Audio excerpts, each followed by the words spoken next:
Fraternais saudações. E recebemos também, dignos por nossa página no Instagram, a mensagem de uma jovem que, fascinada, atraída por assuntos relacionados à magia, hermetismo, esoterismo, começou a praticar uma vertente conhecida popularmente como Goétia, que no seu entendimento é a invocação de espíritos sombrios, de anjos caídos, de daimons, de demônios, na obtenção de favores particulares. Entretanto, segundo seu relato, em pouquíssimas semanas se desencadeou uma série de acontecimentos desastrosos, tanto a níveis subjetivos, com pesadelos, sonhos extremamente pesados e até mesmo uma sensação de perseguição, assim como também elementos mais externos, de brigas, desentendimentos, desempregos e falta de sorte e iluminação nos seus objetivos e nos seus caminhos. E é exatamente sobre isto que nós vamos falar agora. Quem não pode com mandinga, não carrega patuá. Sejam, portanto, dignos irmãos e irmãs, muito bem-vindos a este que é o nosso vídeo 164, 164º vídeo em nosso canal de estudos herméticos, esotéricos e sobre as leis da vida. Aqui quem vos fala de nosso laboratório Rosa Cruz de Alquimia é o Frater Cassiano Camilo Compostela. E claro, curta este nosso vídeo enquanto você acompanha esta nossa reflexão, deixe aqui as suas sugestões, os seus comentários e deixe aqui na caixa de mensagens. Sou um apoiador, uma apoiadora assistindo até o final. Paz profunda. Prossigamos, portanto, em nossa reflexão de hoje, dignos. O ponto inicial é o seguinte: quando tenho a responsabilidade de particularmente conversar, atender alguém ou até mesmo pela leitura das mãos, uma das primeiras coisas que procuro verificar é se este indivíduo está mais destinado ao esoterismo ou à religião, caso este tenha inclinações espiritualistas. Não é porque o indivíduo tem uma inclinação espiritualista, até mesmo alguns elementos de mediunidade, de conexão com o divino, que ele automaticamente está destinado às questões esotéricas, herméticas e à própria magia. Sim, vão existir pessoas cuja indicação mais favorável, mais positiva e luminosa é de que ela frequente uma igreja.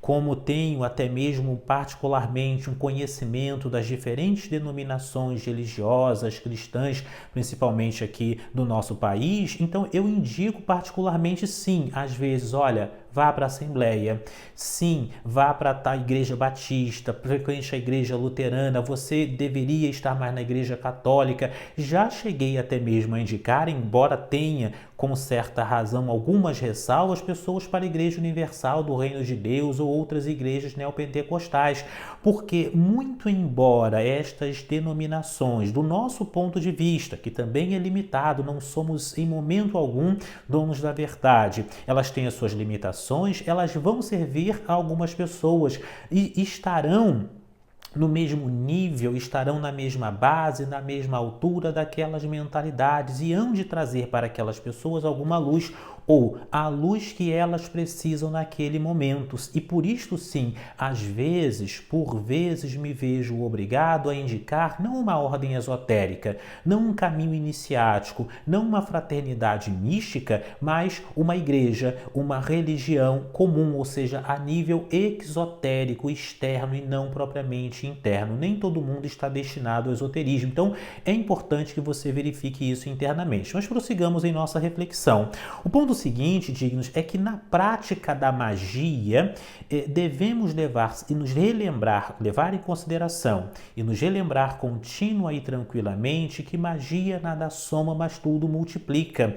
Ou seja, a magia em realidade, todo o processo iniciático, místico, de despertar da consciência, de desenvolvimento psíquico, vai fazer com que se multiplique, com que aflore, com que frutifique na vida do indivíduo aquilo que ele já possui internamente. Então, se o indivíduo se aproxima das suas orações, dos seus rituais, dos seus processos esotéricos, enfim, com o coração carregado de temor, de ódio, de insegurança, de tristeza, de mágoa, de amarguras e coisas deste nível e elementos deste quilate, a magia vai fazer com que isso se multiplique. Se a pessoa já tem no seu coração a ideia de vingança, de rancor e de ressentimento, na verdade, quando ela for realizar o seu processo de meditação, quando ela for realizar os seus rituais, as suas invocações esotéricas, tudo isso vai ser aflorado. Ela vai se ver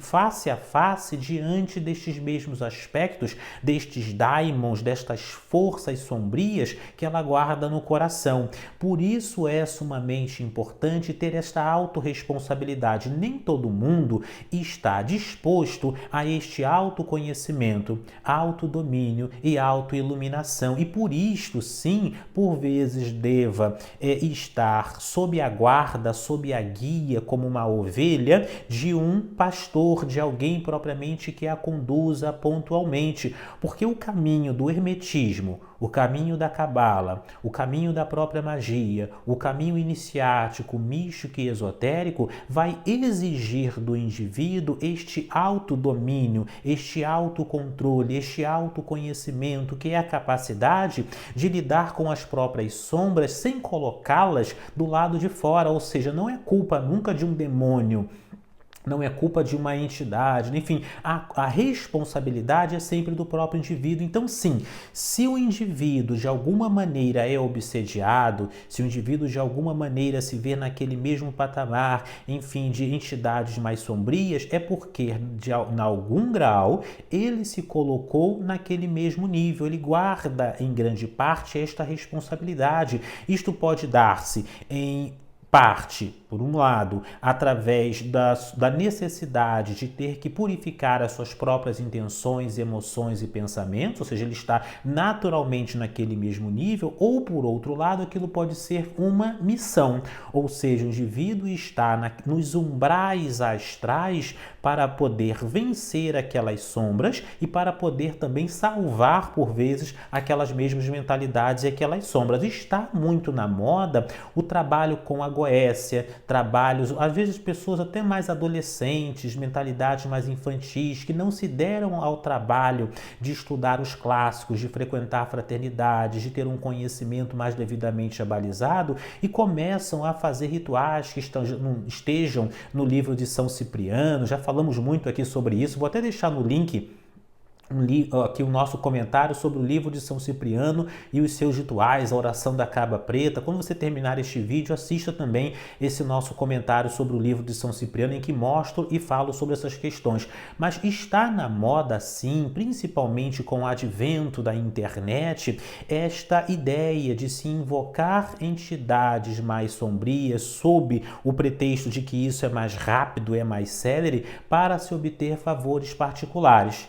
E, infelizmente, muitíssimas pessoas, através deste pensamento, principalmente as de mentalidade mais jovens ou desavisadas e imaturas, têm se visto decair, declinar nos umbrais da conexão com o astral mais denso, mais sombrio, mais nefasto, trazendo assim resultados extremamente nocivos para a sua vida. Ou seja, quem não pode com mandinga, não pode carregar patuá. Se o indivíduo não tem autocontrole, autoconhecimento, autodomínio, se o indivíduo não tem um estudo, uma base prévia, o ideal é que primeiro ele adquira essas bases, primeiro exercite esse poder de autocontrole, de autodirecionamento, no lugar de sair já galgando graus mais adiante. Não quer dizer que não se possa trabalhar com a quimbanda, com a goécia, com outras vertentes, enfim, com invocações destas mesmas forças, mas é que é necessário, sumamente necessário, essa base e esta fundamentação sob pena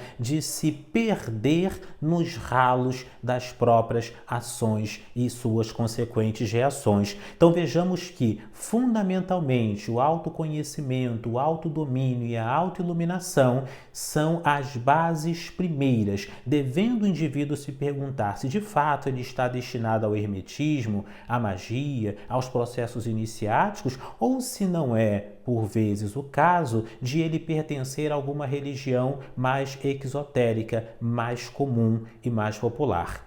Digníssimos irmãos e irmãs, voltaremos a estes temas futuramente. Paz profunda.